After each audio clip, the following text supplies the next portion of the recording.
Es un gusto, un placer saludarlos y estar aquí con ustedes. Pues vamos a iniciar esta pequeña charla, esta reflexión que el día de hoy el Señor nos inspira con esta oración. Te voy a invitar a que cierres tus ojos y la medites, porque quizá sea la primera vez que la hayas escuchado. Escúchala, medítala. ¿Qué te quiere decir el Señor?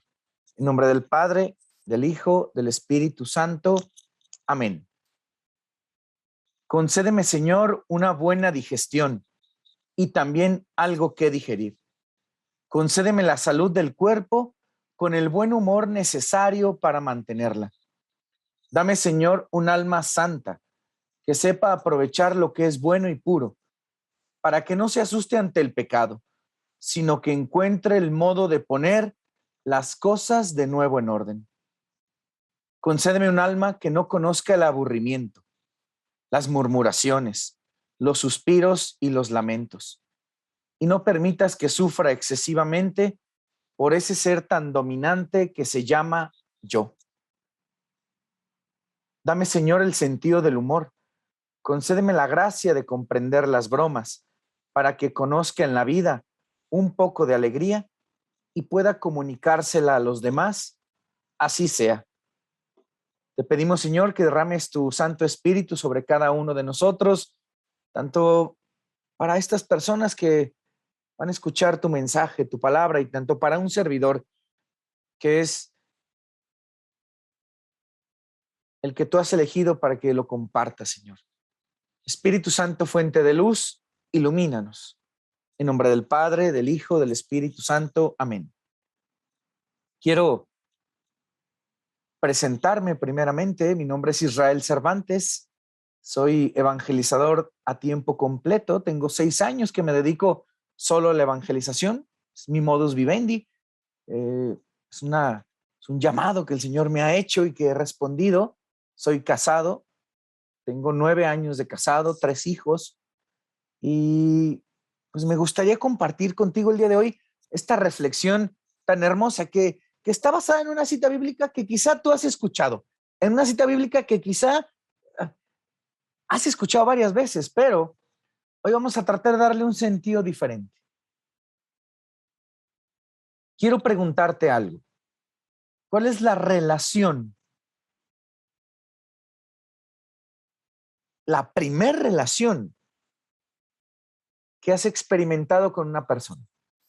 La primera. ¿Y qué tipo de relaciones? Quizá estás pensando en la relación con tu mamá, con tu madre. Y es la relación filial precisamente, porque es lo primero que se nos vendría a la cabeza, ¿verdad? La relación filial con nuestra madre, la primera relación que experimentamos, la primera relación que alguien tiene con nosotros. Y te podría decir que te daría medio punto en la respuesta, porque si es la relación filial, la primera relación que experimentamos, la primera relación que tenemos con alguien, pero no es con nuestra madre. La primera relación que experimentamos es la relación filial con Dios, con nuestro Padre del cielo. Qué importante es este término, mi relación filial con Dios, porque a Dios lo hemos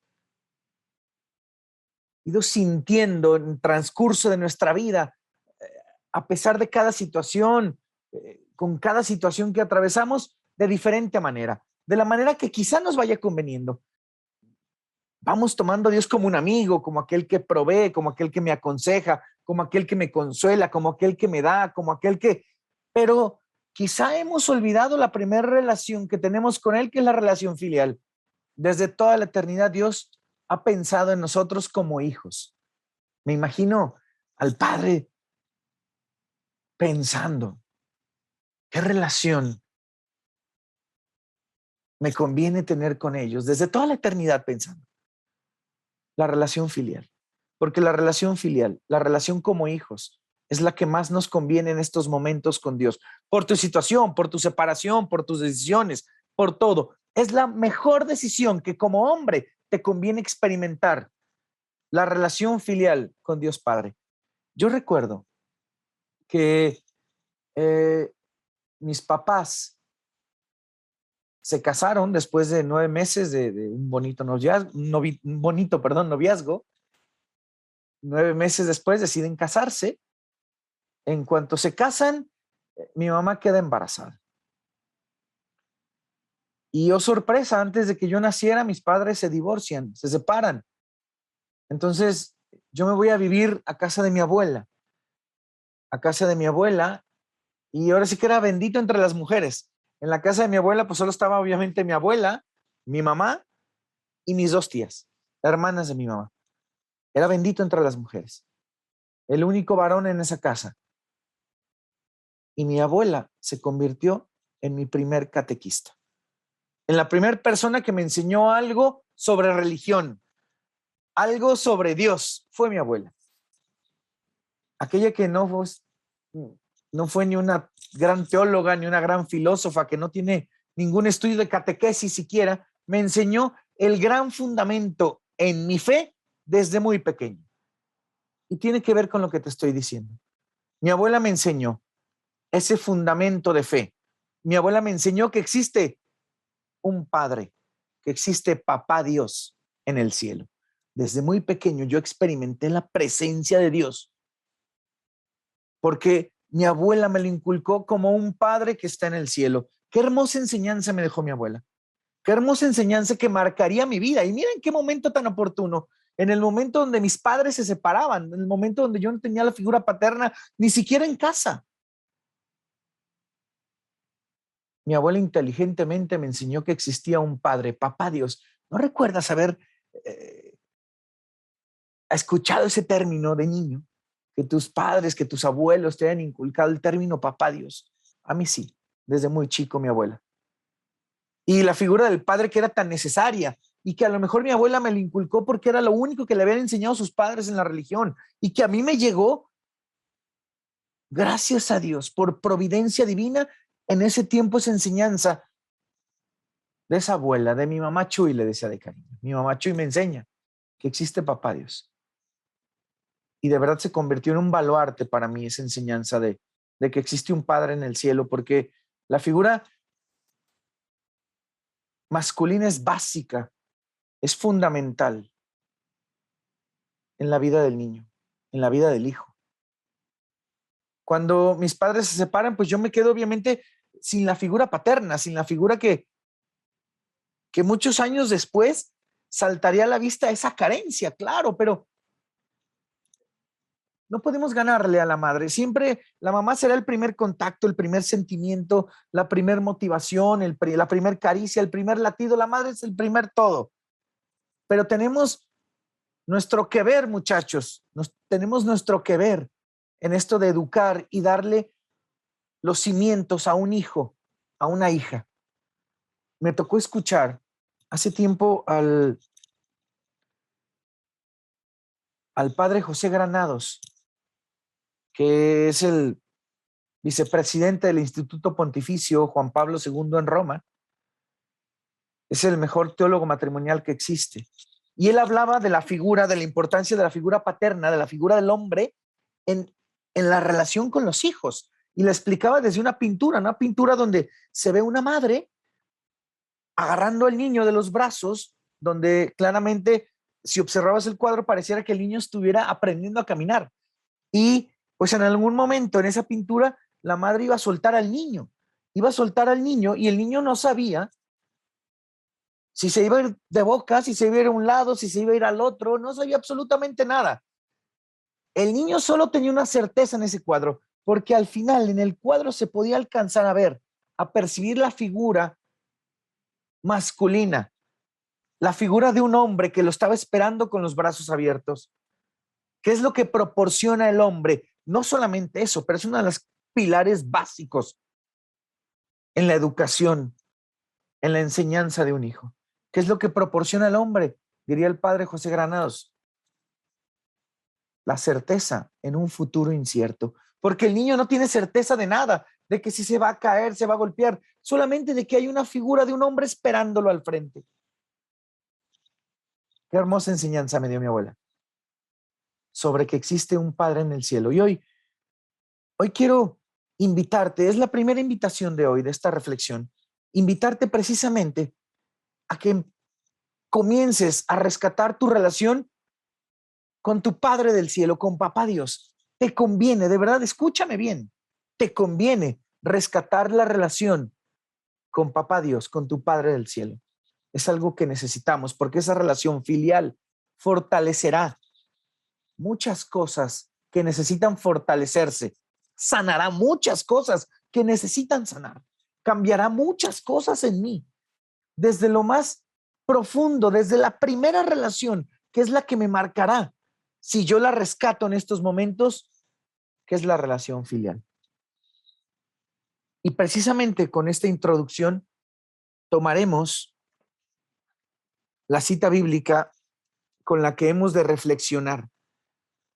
Es del Evangelio según San Lucas del capítulo 11, perdón, del capítulo 15.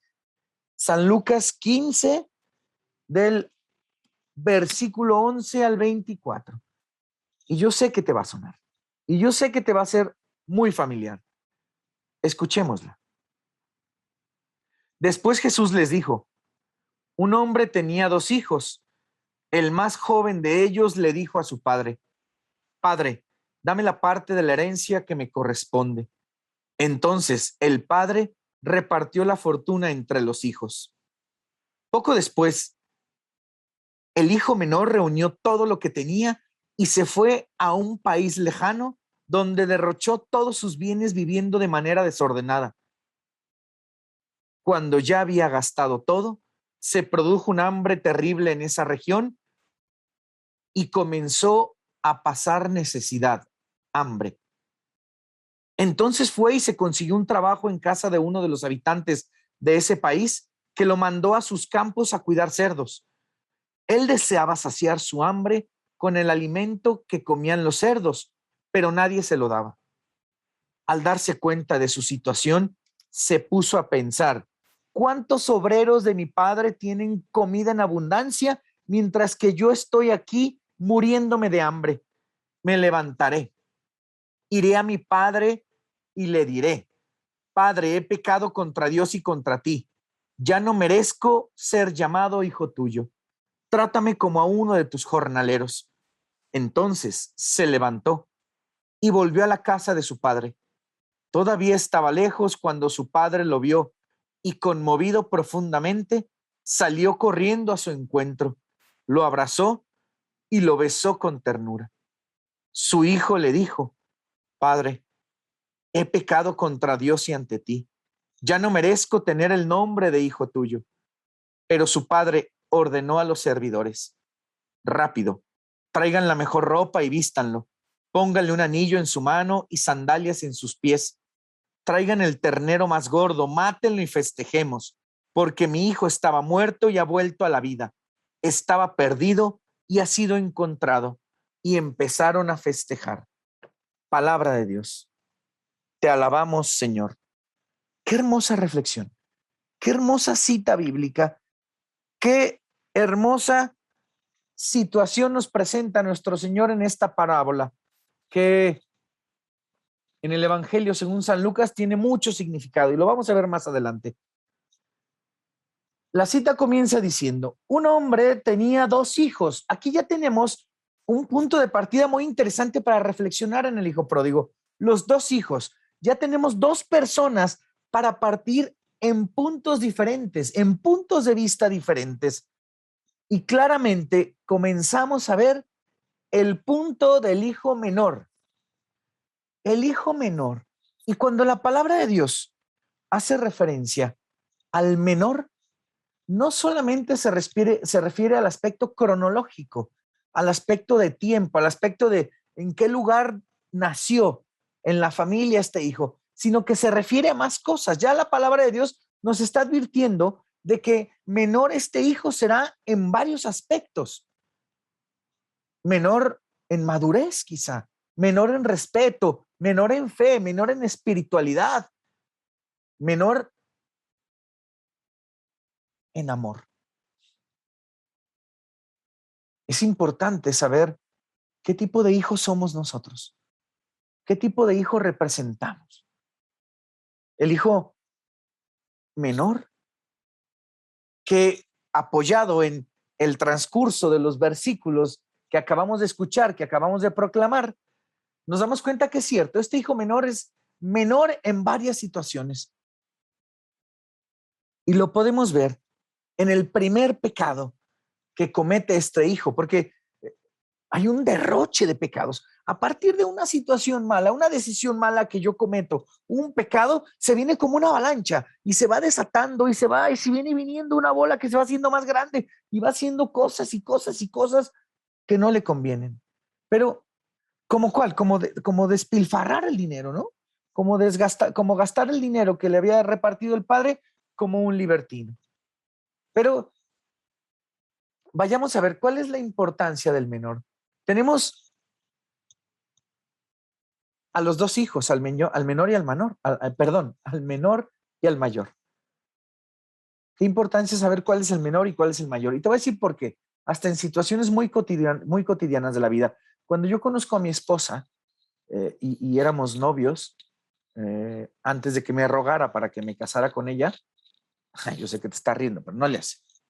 Ya me rogó y ya nos casamos.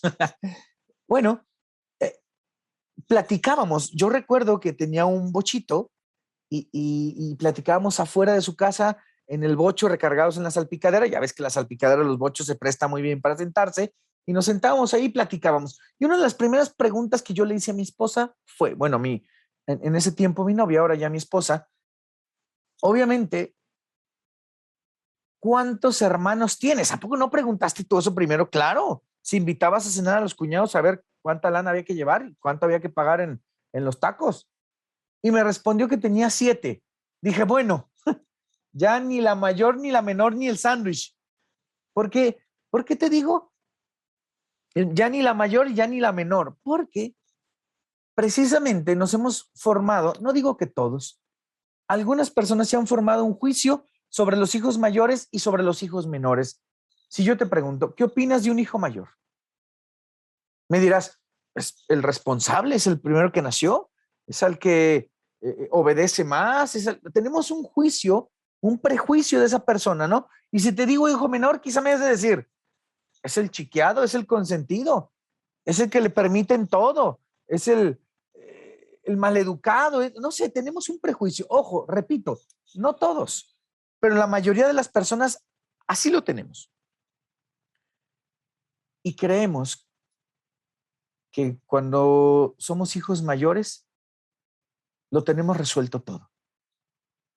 Y que somos mayores porque tomamos decisiones mayores y a veces nos equivocamos al tomarlas. Así como el menor se equivocó y así como el mayor, versículos adelante, también se equivoca. Pero el menor tiene su equivocación en un pecado detonante. ¿Cuál es el pecado detonante de este hijo menor para después volverse en una maraña de situaciones difíciles, hasta tocar fondo? ¿Cuál es el primer pecado de este hijo menor? A lo mejor dirás, pues que fue y pidió, pedir la hacienda, gastarla como un libertino. Híjole, pedir la hacienda está relacionado con ese pecado que te menciono, pero no es pedir la hacienda básicamente el pecado. ¿Por qué? Porque si te fijas, cuando él pide la hacienda, hay una situación que dice la palabra de Dios, si pusiste atención, decía, el padre repartió la hacienda entre sus hijos, entre los dos. No podía dejar darle la parte solo que le correspondía al hijo pequeño y guardar todavía la del mayor. No, si había que repartir a los dos. Entonces, eso nos dice que la hacienda estaba bien repartida, porque le correspondía precisamente esa hacienda a ese hijo. ¿Por qué? Por ser hijo. Por derecho filial le correspondía. Te doy un ejemplo. Todos, antes de casarnos, de niños, de adolescentes, quizá de jóvenes, vivíamos en la casa de nuestros papás, ¿verdad? ¿Qué pasaba en la casa de nuestros papás? Pues que cuando tú salías con tus amigos y regresabas y ya te ibas a despedir, oye, no te vayas, Irra, quédate otro rato. No, ya me voy a la casa de mis papás. O decías, ya me voy a mi casa a descansar. Decías, ya me voy a mi casa. La casa de tus papás en un momento que no te diste cuenta se convirtió en tu casa. Era mi casa, mi casa. Esa casa que pagaste hipoteca tras hipoteca en el banco, nada, no pagaste ni un solo peso quizá. Y tenías el derecho aquí y aquí de decir que era tu casa. Y cualquier cosa que estaba ahí en esa casa de tus papás, pero que decías que era tu casa, también te correspondía y decías, mi refrigerador, mi cama, mi televisión, mis muebles, mi sofá, Claro, también por derecho filial te lo adjudicabas y no había ningún problema. Porque eres hijo te correspondía decir. Porque eres hijo te correspondía por derecho decir que era tu casa, tus cosas. Esta es una de las grandes ventajas del derecho filial.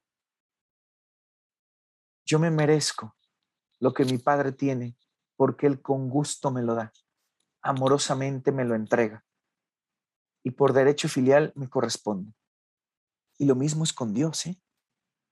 Somos coherederos en Cristo y por derecho filial me corresponde todo lo que Dios tiene y él amorosamente nos lo da. Ojo, a veces no lo he querido, a veces lo he despreciado, como este hijo menor. Pero entonces, Isra, si no es el pedir el pecado, ¿cuál es? El pedir a destiempo. Pedir fuera de tiempo es el gran pecado de este hijo.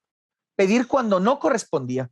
Porque sí era por derecho filial una parte de la hacienda para él y la otra para su otro hermano, el mayor. Pero todavía no era tiempo. ¿Por qué? Porque no había herencias en vida en ese tiempo. Porque había que esperar a que falleciera, que faltara mi padre, el dueño de la hacienda, para ahora sí que se me repartiera. Porque si no, yo caí en la gran ofensa, caí en el gran pecado de muerte de ofender a mi padre diciéndole, para mí tú me importas, para mí tú estás como muerto, para mí me importa solo la parte que me vas a dar. Él pide a destiempo y realmente es una situación difícil pedir a destiempo. Vivimos en una desesperación constante. Nos han enseñado a ser desesperados, a no enamorarnos de las cosas con el tiempo. Y no solamente hablo de las cosas buenas, sino de no irnos enamorando de nuevo con las cosas que hemos perdido, como en las separaciones. No nos dejan tener el poder de resiliencia para poder salir adelante, levantarnos y luchar por aquello que un día amamos o seguimos amando. Somos desesperados. Hay un libro que te quiero recomendar. Se llama El valor de la espera. Joaquín de Irala, se llama el autor, Joaquín de Irala, un catedrático de la Universidad de Navarra en España. Muy buen libro. En ese libro te narra precisamente el valor que tiene la espera de las cosas, de las situaciones, de las fechas. Qué importante es esperar para no tener relaciones antes del matrimonio. Ahí lo explica de una manera muy clara. Qué importante es esperar para darle el regalo de cumpleaños a un hijo justo en el día de su cumpleaños sin adelantárselo. Qué importante es. Y a lo mejor es que insignificante es eso. No tiene nada de insignificante. Es tan significante que el tiempo que haces esperar para algo es un tiempo que hace que la persona valore y haga que las cosas valgan la pena. Oye, los divorcios express en la Ciudad de México sin causal. Oiga, me quiero divorciar. ¿Cómo no? Fírmele aquí. Oiga, pero no hay unas pláticas o algo que me dé. No hay nada. Divórciese así. Hombre, estamos viviendo una situación donde estamos siendo desesperados. Estamos viviendo la misma situación que Adán y Eva vivieron con el pecado original. Ellos ya les urgía comer ese fruto para ser como Dios, les decía el diablo. No, espéreme, hay un proceso. Igual nosotros, hay un proceso de perfección, hay un proceso para llegar a una santidad. No somos perfectos, pero somos perfectibles, pero hay un tiempo de espera, nos hemos vuelto desesperados. Yo recuerdo inclusive cuando estudiaba mi carrera, yo soy licenciado en Mercadotecnia, graduado de la Universidad de Guadalajara, de algo de servir un mercadólogo al señor, ¿verdad? Si antes agarraba pescadores, recaudadores de impuestos, revolucionarios como el Judas, que no me agarré a mí de mercadólogo hoy, pero bueno, soy mercadólogo. Y a mí todavía me tocaron las tareas de investigación de biblioteca. Y yo sé que muchos de ustedes también. No nos tocaba ir a la biblioteca y una investigación de una tarea que podías durar en una tarea 4 horas o más. No me dejas mentir, ¿verdad que no?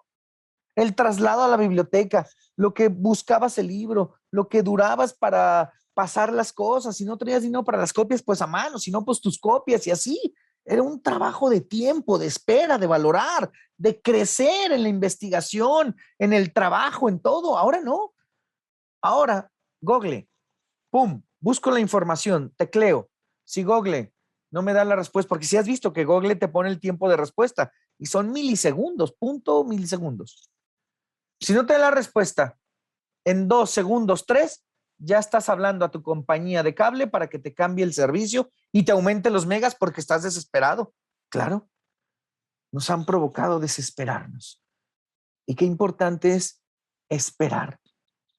Dice la Biblia que hay un tiempo para cada cosa. Qué importante es esperar. Hay un tiempo para tomar decisiones. Hay un tiempo para remediarlas. Hay un tiempo para sanarlas. Hay un tiempo para todo, muchachos. Hay un tiempo para poder darme cuenta que la he regado, que he tomado malas decisiones. Y este hijo pródigo, eso fue el destiempo en su petición, no la petición misma, el destiempo en su petición. Y bien dice Jesús, ustedes no saben pedir como conviene, por eso acudan al Espíritu Santo. Entonces, pide el hijo menor en ese destiempo, se lleva todo y lo malgasta como un libertino, lo malgasta totalmente.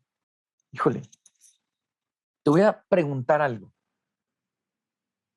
Ese hijo, estando en la hacienda, disponía de todo, ¿verdad? O sea, era como tú en la casa de tus papás o yo en la casa de mis papás. Yo disponía de todo. Oye, podía agarrar el refri, tomarme leche, jugo, lo que hubiera, el sillón, la tele, mi cuarto, bla, bla, bla. Este hijo igual en la hacienda. Dime, ¿para qué pedir a destiempo una parte que todavía no sabes administrar? Una parte de esa hacienda que todavía no sabes hacer bien algo bueno con ella, una parte que la vas a malgastar y vemos que así lo hace. Si en ese momento que estás con Dios, estás del lado del todo. Y no me has dicho, híjole, qué difícil es darnos cuenta de esas decisiones que yo he tomado, que me han alejado precisamente de Dios, que me han alejado del todo para alcanzar esas pequeñas partes que yo creo me van a hacer feliz, para alcanzar esas mitades de hacienda que yo creo me van a hacer feliz. Sí hay un tiempo donde podemos tomar eso y lo podemos administrar y lo podemos hacer crecer y podemos hacer que eso nos haga un bien muy grande, pero todo a su tiempo. Hay un tiempo para seguir luchando por las relaciones. Hay un tiempo para poder separarnos, hay un tiempo para poder pedirle a Dios que nos deje seguir luchando. Hay un tiempo para todo. Hay que valorar esos tiempos. Hay que valorar cuando tenemos el todo con Dios. Y a veces queremos esos pequeños pedazos del todo que no nos convienen o que no sabemos administrar todavía. Se lo lleva, lo malgasta todo este hijo menor, lo malgasta y justo dice la palabra de Dios, justo cuando se lo acaba todo, híjole, justo cuando ya no tiene nada, sobreviene un hambre en aquel país, una hambruna. Qué desdicha, qué mala fortuna para este hijo menor. Ya se lo acabó todo, hombre, hubiera llegado unos días antes la hambruna y pues guardaba a lo mejor, pero no, se lo acaba y llega una hambruna en ese momento y empieza a pasar necesidad y empieza a pasar hambre. Te quiero preguntar algo. Imagina que eres el hijo menor en esa situación, igualita, la misma. Se te acaba todo lo que tu padre te dio. Dime, pero con lógica, con razón, solo pensando con la razón, ¿qué harías tú? ¿Cuál es el paso más lógico para este hijo? ¿Cuál sería? Se le ha acabado todo y está pasando hambre. ¿Qué hago? Sí, eso mismo. Regresar con mi padre. Claro, es lo más lógico, pero hay factores que me lo impiden. Hay factores que te impiden en tu situación de vida volver a Dios de una manera completa, total, volver a tu Padre y rescatar esa relación filial. Y te puedo mencionar uno, el orgullo, porque había que vencer el orgullo del hijo menor para volver con la cola entre las patas y decir, la regué, la regué, la regué y tengo que llegar a pedir perdón. Qué difícil es esto, reconocer que hay una situación que yo decidí que me salió mal y que la estoy regando y que me está acabando. Qué difícil. Deja ese orgullo. El orgullo destruye familias, el orgullo destruye matrimonios, el orgullo destruye personas. Te hace creer las cosas más ilógicas pensando que son las más lógicas y sensatas del mundo. Era regresar donde había abundancia. Era dar la vuelta un poco y regresar con mi padre. Sí lo hizo, pero cuando ya habían pasado varias situaciones. Dice que se acomodó precisamente con uno de los habitantes que le dio trabajo. Aquí hay una situación. Quizá el hambre que llegó en aquel país, la hambruna que llegó, no era tan grande. Porque si hubiera sido una hambruna grande, nadie daba trabajo, nadie daba más de lo que tenía, no se podía. Había que cuidar, había que administrar mejor lo que yo tengo. ¿Por qué? Porque hay una hambruna, porque quizá ya no saco, solo tengo en mucho tiempo lo único que tengo aquí. Dicen los exégetas entonces que si alguien le dio trabajo, era más la debilidad de ese hijo menor que la hambruna que estaba pasando. Y yo te pregunto, ¿cómo está tu corazón con tantas situaciones? ¿Cómo está tu corazón con la separación?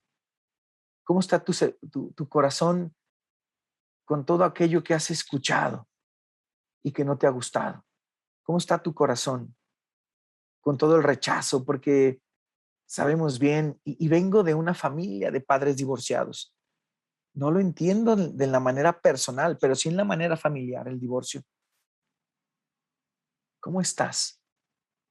Quizá débil y quizá por fuera aparentas fortaleza y por fuera aparentas ser un tronco, un roble, y por dentro estamos débiles espiritualmente, moralmente, físicamente, humanamente. Y a veces las hambrunas así, por más grandes o pequeñas que sean, nos llegan a tumbar muy duro. Y este hombre, este hijo menor, se puso a cuidar puercos.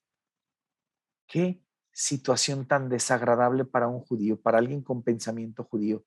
Qué situación tan penosa. Porque para ellos el cuidar puercos no era lo más agradable.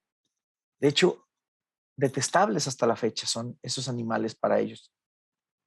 Y cuidar puercos se convierte entonces en la situación baja, en la situación donde yo caigo y toco fondo, cuido los puercos y peor tantito, se me está antojando la comida de esos puercos, de esos animalitos, y no me la puedo comer, y no me la puedo comer. ¿Por qué? No me la puedo comer. Porque si alguien me ve de los que me ofrecieron el trabajo de cuidador de puercos, comiéndome la comida del animalito, que en ese momento es más importante engordarlo y comerciar con él que el propio cuidador de puercos. Es mucho más importante. Qué difícil situación, qué golpe tan doloroso, qué caída tan dura de este hijo menor, de hacendado, de hijo de hacendado a cuidador de puercos. Qué difícil. Pero es ahí cuando el hijo menor recapacita.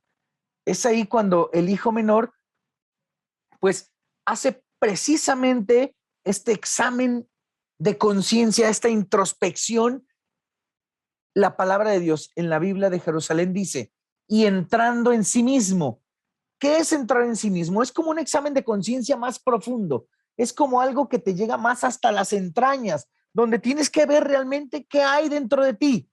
¿Cómo estás? Eso es entrar en sí mismo. Y entrando en sí mismo, pensó y pienso que más adelante lo veremos, tiene que ver con el reto de valientes del día de hoy. Y entrando en sí mismo, pensó, pero claro, se dio cuenta. Y esta introspección o este entrar en sí mismo, en ti mismo, quizá no es tan sencilla y quizá lleva años.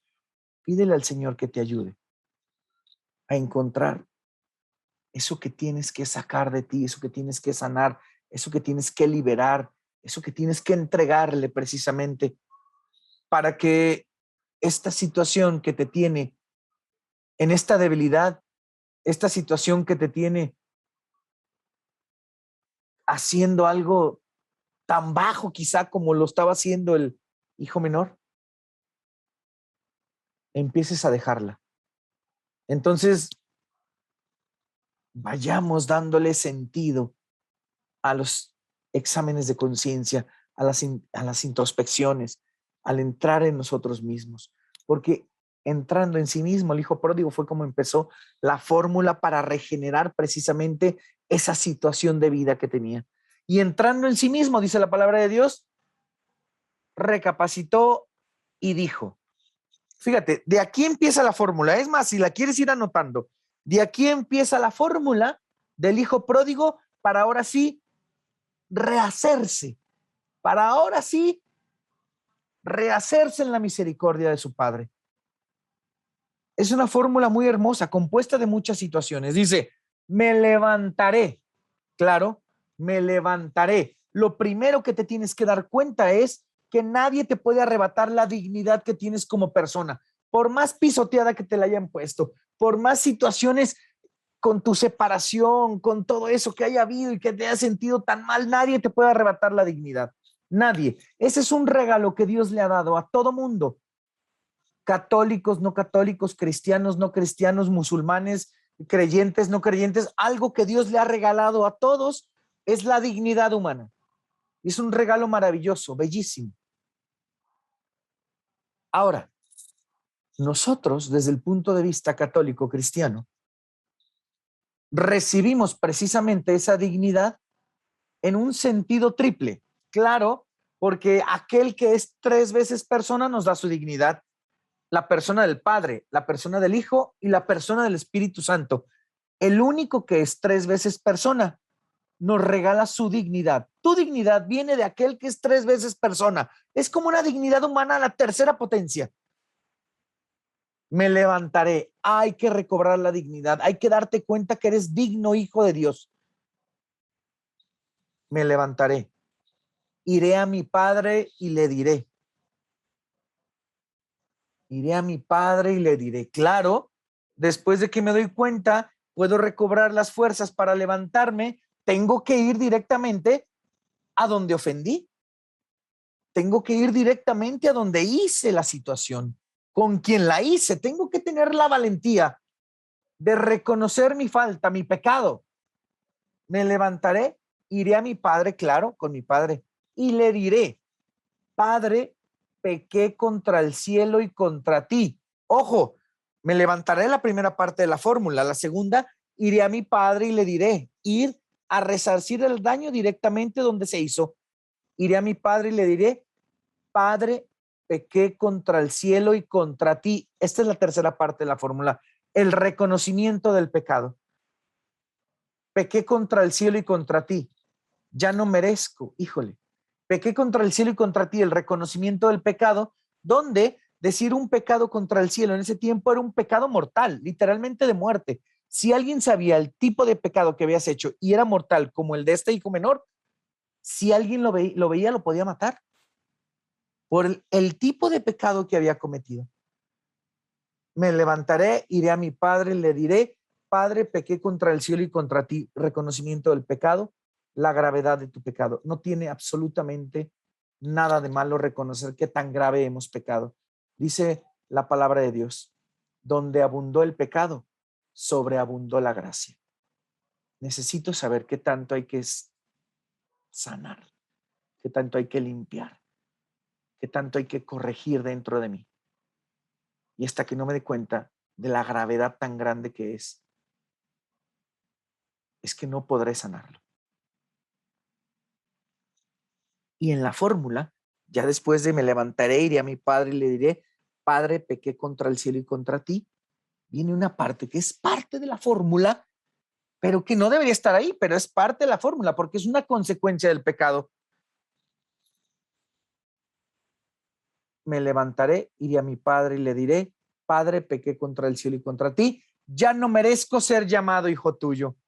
Él siente, él considera que por la gravedad de su situación ya no merece ser llamado hijo tuyo, hijo suyo. ¿Cuándo termina la relación filial? ¿Cuándo termina? Nunca. Es una relación que nunca termina. Pero hay una consecuencia en nuestro corazón por ese pecado, por esa decisión tan grave que hemos cometido, tan difícil, tan dolorosa, que me hace creer que no soy digno y que te hace creer a lo mejor que no eres digno de la iglesia y que no eres digno de pararte en una comunidad, en la Sagrada Eucaristía. Si a lo mejor no puedes comulgar por tu situación, ¿qué importa? Puedes ir a la Eucaristía, no es un impedimento. Y una vez escuché algo muy hermoso. Quizá no puedo comulgar, pero puedo ser testimonio vivo de que estoy luchando de la misma manera que luchas tú para poder comulgar. Entonces, comulga y ofrece tu comunión por mí. Qué bello. Es motivar a otros para que reciban el cuerpo de Cristo porque yo no lo puedo recibir y que puedan ofrecer una comunión por ti. Qué difícil. Qué difícil situación a veces no sentirnos dignos del amor de Dios, no sentirnos dignos hijos de ese Padre, de ese Papá Dios que está en el cielo por mi situación. Que no te robe la ilusión, el amor, la gracia, que no te robe esa belleza de sentirte hijo de Dios, ninguna situación y ninguna persona. Después de la fórmula va con su padre. Dice que el padre, estando todavía lejos, lo vio y corrió a abrazarlo. Corrió, lo abrazó y lo besó efusivamente. Y aquí quiero mencionarte algo. Este padre corre, sí, porque lo extrañaba. Este padre corre, sí, porque tenía ganas de ver a ese hijo. Este padre corre porque ya ansiaba el momento de estar abrazándolo y besándolo. Pero te voy a decir algo. También corre para salvarle la vida. ¿Recuerdas? Padre, pequé contra el cielo y contra ti. Pecado de muerte. Si alguien más lo veía antes que el padre, lo podía matar. Padre, pequé contra el cielo y contra ti. Por eso corre el padre, para decir: vengo corriendo para que nadie antes que yo, sino que yo lo abrace, lo bese, le otorgue mi perdón y cuando lo esté abrazando diga: nadie me lo toque, yo lo he perdonado. Qué hermosa escena nos presenta Jesús en esta parábola del hijo pródigo.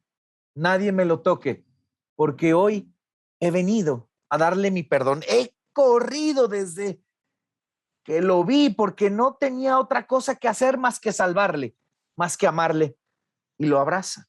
Y es el abrazo del perdón, no solo de la extrañez, de necesitarlo, de haberlo extrañado, no, el abrazo del perdonarle la vida, a pesar de todo. Y es cuando el hijo, valientemente delante de su padre, le dice: Padre, pequé contra el cielo y contra ti. Ya no merezco ser llamado hijo tuyo. Trátame como a uno de tus jornaleros. La consecuencia del pecado de la que habíamos hablado. Trátame como a uno de tus jornaleros. Y el padre responde: traigan el anillo, la vestidura, las sandalias, maten el ternero más gordo,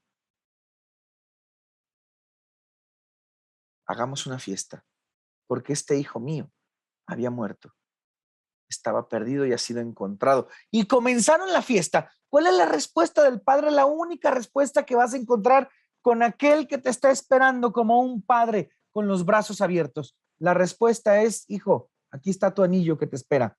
Aquí está la ropa que te espera. Aquí están las sandalias que te esperan para que te sientas digno. Cristo, definitivamente Dios, aborrece el pecado. Aborrece el pecado. Pero ama ama al pecador. Cristo, Dios, aborrece el pecado, pero ama al pecador. Qué hermoso es encontrarse con esa escena misericordiosa, donde a manos llenas el Padre lo recibe y lo perdona a pesar de lo que sea, porque es su hijo, porque ese hijo se merece ese perdón y muchos más. Quiero terminar y cerrar la reflexión haciéndote mención que, recordándote el evangelio que habíamos leído, que proclamamos, que escuchaste, fue el evangelio según San Lucas en el capítulo 15 del versículo 11 al 24. Si tú tomas una Biblia, la de Jerusalén, sobre todo, el capítulo 15 de San Lucas dice, como un subtítulo, vamos a decirlo así, las tres parábolas de la misericordia. Así se llama. El capítulo 15 son las tres parábolas de la misericordia según San Lucas. Y la primera parábola de la misericordia con la que empieza el capítulo 15 es la oveja perdida. ¿Y de qué trama? ¿Cuál es la trama de esta parábola? De la primera parábola de la misericordia, algo muy sencillo, es una oveja que es algo muy querido para el pastor, se pierde, deja a las demás, va y la busca, la encuentra, la abraza, la regresa, la restituye al rebaño, la encontró, hace fiesta por aquello. Segunda parábola de la misericordia en el capítulo 15 de San Lucas, la dracma perdida. Misma historia, una dracma, una moneda muy valiosa para alguien, bueno, se pierde, se busca todo, se limpia toda la casa, se encuentra, es encontrada esa cosa de tanto valor y se va y se avisa a los vecinos y se hace una fiesta porque se ha encontrado algo de mucho valor. Tercer parábola de la misericordia y última, el hijo pródigo. Es la misma historia. O aquí, el hijo regresó solo. Regresa solo, ¿verdad? ¿Sí? ¿Tú crees que regresa solo? Dice, y lo voy a leer.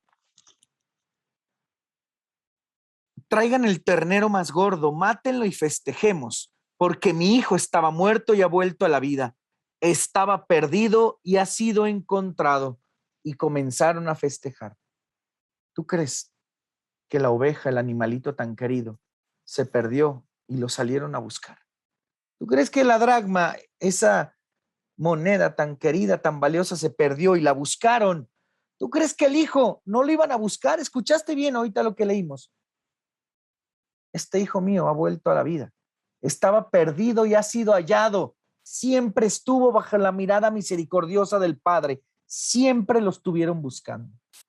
Israel, ¿por qué no hacía que regresara? Por una sencilla razón. Porque esa decisión es tuya, la de regresar a los brazos de tu Padre, a pesar de lo que hayas hecho. Porque esa decisión te corresponde a ti. Pero eso sí, siempre has estado bajo la mirada misericordiosa del Padre. Hayas hecho lo que hayas hecho. Y te digo una cosa, te están buscando. Hoy, hoy te están buscando. Y te doy un consejo, déjate encontrar. Porque alguien quiere que haya fiesta en el cielo por ti. Por esa persona que regresa. Por esa persona que siempre estuvo bajo la mirada misericordiosa de Dios. Por ese hijo menor. Sí, somos menores en muchas cosas. Pero aún así nos ama nuestro Padre.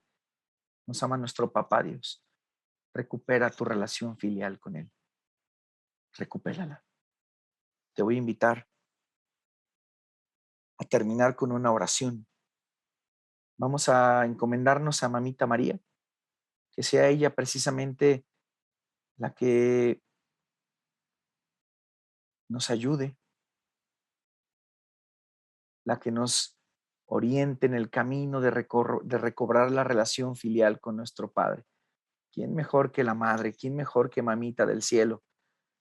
Mamita María, aconséjanos, chiquéanos, llénanos de tu amor, llénanos de tu cariño desde el cielo y sobre todo sigue intercediendo por nosotros para poder recuperar esa relación filial que tanto nos conviene. que tanto necesitamos. Gracias, mamita María. Gracias. Todo esto te lo queremos pedir diciendo, oh Señora mía, oh Madre mía, yo me ofrezco enteramente a ti y en prueba de mi fiel afecto te consagro en esta noche y para siempre mis ojos, mis oídos, mi lengua, mi corazón, en una palabra todo mi ser, ya que soy todo tuyo, Madre de bondad, guárdame y defiéndeme como cosa y posesión tuya. Amén. Dulce Madre, no te alejes, tu vista de mí no apartes. Ven conmigo a todas partes y solo nunca me dejes. Ya que me proteges tanto como verdadera Madre, haz que nos bendiga el Padre, el Hijo, el Espíritu Santo. Amén. Y bueno, te dejo este reto de valientes. Realiza un examen de conciencia donde puedas no solo darte cuenta de que existen cosas internas a corregir, sino que también realices las acciones necesarias para corregir todo lo que haya que corregir, apoyándote de Dios nuestro Señor y de tu guía espiritual. Qué importante es darnos cuenta de esto. Este reto de valientes te invita a esa introspección, a ese entrar en sí mismo. La cita para memorizar que tiene que ver con este evangelio del hijo pródigo, porque mi hijo estaba muerto y ha vuelto a la vida, estaba perdido y fue encontrado, y comenzó la fiesta. Evangelio según San Lucas, capítulo 15, versículo 24. Es la cita para memorizar. Qué importante es darnos cuenta que siempre estamos bajo la mirada misericordiosa del Padre. Siempre nos ha estado buscando. Y las preguntas para compartir son, ¿cómo está tu relación de hijo con Dios? Pero de hijo, tu relación filial con Dios. Comparte, ¿cómo está tu relación con Dios? ¿Y qué piensas hacer para fortalecerla? ¿Cómo esté? Hay que fortalecerla. ¿Qué piensas hacer para fortalecer tu relación filial con tu Padre Dios? Esas dos preguntas. Muchísimas gracias por su atención. Que Dios me los bendiga. Dios con todos ustedes. Gracias.